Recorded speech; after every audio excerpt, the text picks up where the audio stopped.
పదవి కోసం పెన్షన్లు, రుణ మాఫీలు, ఉద్యోగ భృతి, ఉచిత సర్వీసుల ఆఫర్ ద్వారా మన నాయకులు మన దేశాన్ని మరో వెనిజులాగా మారుస్తున్నారా? ఇప్పుడు అలాగే అనిపిస్తుంది. చిన్న చిన్న సెలయేళ్ళు, నదులు, పచ్చటి ప్రకృతి, సముద్ర తీరాల్లో సమృద్ధిగా ఆయిల్. 1970లో వెనిజులా ప్రపంచపు 20వ ధనిక దేశాల్లో ఒకటి. ఓ నాయకుడు అధికారంలోకి రావడానికి కోసం ఎన్నికల సమయంలో ఖాళీగా ఇంట్లో కూర్చున్న వారికి, బీద కుటుంబాలకి నెల నెల ధన సహాయం ప్రకటించాడు. గొప్పగా గెలిచాడు. దేశ ఐశ్వర్యం అందరికీ పంచాడు.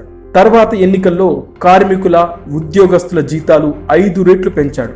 సింగిల్ పేరెంట్స్ ఆడవారికి అనూహ్యంగా కానుకలిచ్చాడు. 2008లో మళ్లీ ఎన్నికలు వచ్చాయి. ధర పెరగని రొట్టె ముక్క అని ప్రకటించి తిరిగి అధికారం సంపాదించుకున్నాడు. ప్రభుత్వం ప్రకటించిన ధరలకే రొట్టెలు, మిగతా నిత్యావసర వస్తువులు ఇవ్వలేక చాలా కంపెనీలు మూతపడిపోయాయి. అయినా ప్రెసిడెంట్ వెనక్కి తగ్గలేదు.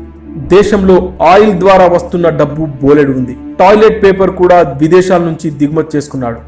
దేశంలో పని లేదు. హ్యాపీగా తినడం, ప్రభుత్వం ఇచ్చే భృతితో ఆనందించడం. ఉచితంగా వచ్చే డబ్బు, సబ్సిడీల కోసం ఎగబడిన జనం రాబోయే సునామీని ఊహించలేదు. 2005లో ఆయిల్ ధర పడిపోయింది. దీంతో కరెన్సీ ముద్రణ పెంచాడు. ఎక్కడ చూసినా డబ్బే, పైసా విలువ లేకుండా పోయింది. 2018 వచ్చేసరికి దేశం అట్టడుగు స్థాయికి వెళ్ళిపోయింది.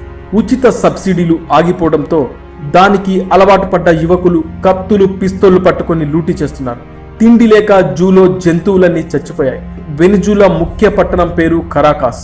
కరాకాస్ అంటే జంతువుల కలేబరం. ప్రతి ఏటా ఆ నగరంలోని ప్రతి 1,00,000 మంది జనాభాలో 20,000 మంది మర్డర్లకి గురవుతున్నారు. ప్రపంచంలో 10వ పెద్ద లంచగొండి దేశంగా మారిన వెనిజులా ప్రజెంట్ ప్రపంచపు అత్యంత ప్రమాదకరమైన రక్తపాత దేశాల లిస్టులో నెంబర్ 1 స్థానంలో ఉంది. టూరిస్టులని ఆ దేశానికి వెళ్లొద్దని మిగతా దేశాలు హెచ్చరిస్తున్నాయి. దిగుమతికి డబ్బు లేదు, కరెంటు లేదు. 4 రోజులకు ఒకసారి ఓ గంట నీళ్లు. షాపుల్లో చివరికి టూత్ పేస్ట్ కూడా లేదు. ఉన్నా కొనటానికి డబ్బు లేదు. తినటానికి తిండి లేని వారి సంఖ్య 5 ఏళ్లలో 30 నుంచి 66% పెరిగింది. చిన్న రొట్టె ముక్క కోసం శరీరాన్ని అమ్ముకోవడానికి రాత్రంతా రోడ్ల మీద నిల్చున్న బాలికలు, కాస్త తిండి కోసం తెల్లవారు నుంచి అర్ధరాత్రి వరకు క్యూలో నిలబడే పిల్లలు, కాలుస్తున్న సగం సిగరెట్ ఇమ్మని రోడ్ల మీదే అడుక్కునే పెద్దలు. ఇది ప్రస్తుతం ఆ దేశ పరిస్థితి. సమాజం కావాల్సిందే, కానీ ఉచితంగా ఇవ్వడం ద్వారా కాదు. ఇది నాయకులు తెలుసుకోవాలి. దానికన్నా ముందు ప్రజలు ఆ నాయకుల్ని రిజెక్ట్ చేయాలి. అప్పుడే మన దేశం మరో వెనిజులా కాకుండా ఉంటుంది.